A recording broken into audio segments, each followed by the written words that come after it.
Okay, so my video cut off abruptly, so I had to stop and figure out what was going on. So let's get back to, I think we were to multiple sclerosis. We had talked about the early symptoms and how, you could probably just pass some of these off. But then the later symptoms is usually when patients get diagnosed. So they'll start having tremors, their muscles will start being spastic, start having paralysis. So that will wake you up if one morning you wake up and you can't move your legs. And that's usually when people will seek medical help. They've passed off some of the early symptoms, and so now they've got some pretty big symptoms. Even a speech impairment can go along with that. Mood swings and incontinence. So obviously those symptoms are definitely going to get your attention. This disease does progress at different rates, and it has periods of remission. There was a great commercial, I've never been able to find it though, on YouTube several years ago that showed a woman. This disease does affect more women than men.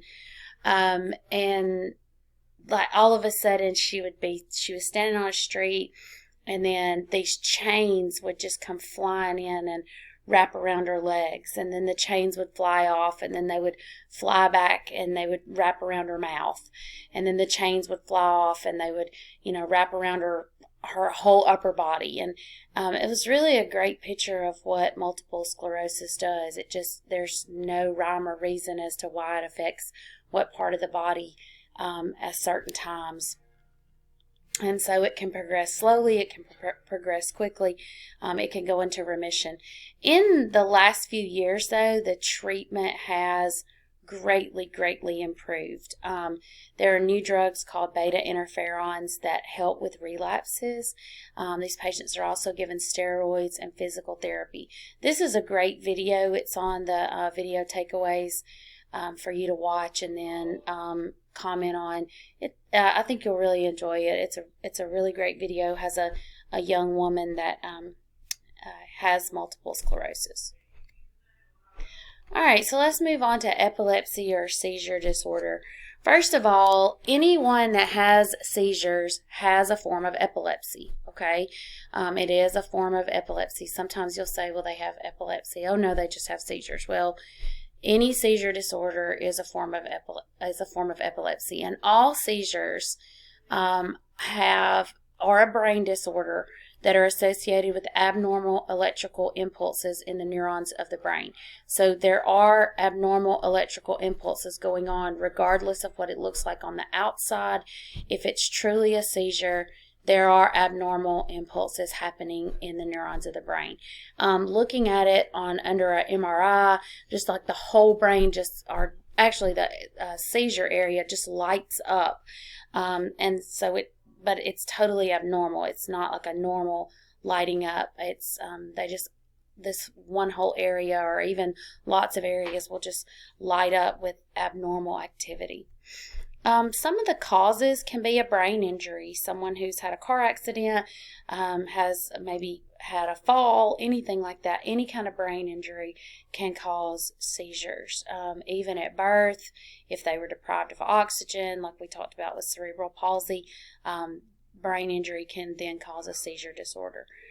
Birth trauma, tumors, sometimes that's really one of the first things that we're going to rule out, is make sure that that the person doesn't have a brain tumor if they start having seizures. Toxins like lead or carbon monoxide poisoning. And then many cases, and probably most cases, are what are called idiopathic. They are just unknown. We don't know the cause of why the person has seizures. All right, there are two main types of seizures. The first one is absence or absence. You'll hear it said both ways. This is a short period of blanking out or staring off into space. A lot of times, actually, teachers will be the ones that pick up on these. Parents sometimes will think, their child is just not listening to them. but really and truly in true epilepsy with absence seizures, they can't hear you. This is a great video that shows really what that looks like. It's very, very common in children, and a lot of times they do grow out of it. But it is still caused by brief abnormal electrical activity. All right, then the second type is grand mal seizures. This is probably what you guys think about when you think about a seizure. This is the most severe type of seizures. They do have a loss of consciousness for several minutes, and they have convulsions with violent shaking and thrashing. And then the hypersalivation that's what causes them to look like they're foaming at the mouth, because they're having this hypersalivation that they don't have any control over. They also lose they have a loss of bodily functions, so they may urinate on themselves, something like that in a grand mal seizure. They have a tonic phase and then a clonic phase. If you've ever seen someone have a seizure, they usually just go back and forth into this. They don't have any control. Used to, they would, or you may have heard to, put something in their mouth to keep them from biting their tongue, but actually, or swallowing their tongue. It's impossible to swallow your tongue. It's actually more to keep them from biting their tongue, but actually we don't do that anymore because it just becomes more of a choking hazard. So if they bite their tongue, then, which they do a lot of times, then you just, treat that after the seizure. All right, so the treatment for epilepsy is anticonvulsant drugs.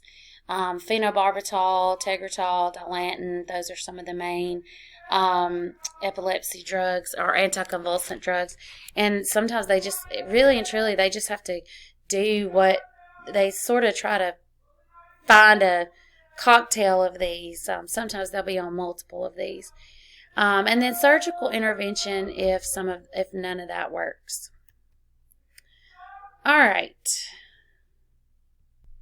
The next disease that we're going to look at is Parkinson's disease. Not sure if you guys are familiar with Michael J. Fox, but he's really become kind of the spokesperson for Parkinson's. He was really popular when I was a kid. Is in the Back to the Future movies. And this is a great video that's on your video takeaways assignment that, yet again, I think you'll really enjoy this video. And Michael J. Fox says something in there that it's just heartbreaking about illness, and but anyway, I think you'll enjoy the video. Parkinson's disease is a chronic progressive condition involving degeneration of brain cells, usually in persons over 50 years of age. So that's kind of a generic definition for what this disease does. So the brain cells are just chronically and progressively degenerating, but usually this happens at over 50. Michael J. Fox was much younger when it started with him. The symptoms, these people will have tremors, their hands will shake, they'll also have stiffness and muscular rigidity, and if you stop this video and go and watch that video, you'll see a lot of the symptoms that Michael J. Fox has, even though he is very medicated and has the best treatment possible. He still has some symptoms. They also have a forward-leaning position and a shuffling gait. If you've ever been to the nursing home, you've probably seen someone with Parkinson's with this shuffling gait, and they actually will lean forward a little bit. They really do have difficulty in stopping while walking, and so that can be one of the issues with this disease as far as the safety for the patient. They'll have loss of facial expressions, and they'll have drooling. Make sure you got that. So how do we treat this? There's, yet again, what's so difficult about neurological disorders is almost all of these you'll see there's no cure, there's no cure, there's no cure. That is it's very difficult, and just depending on, what you guys end up doing.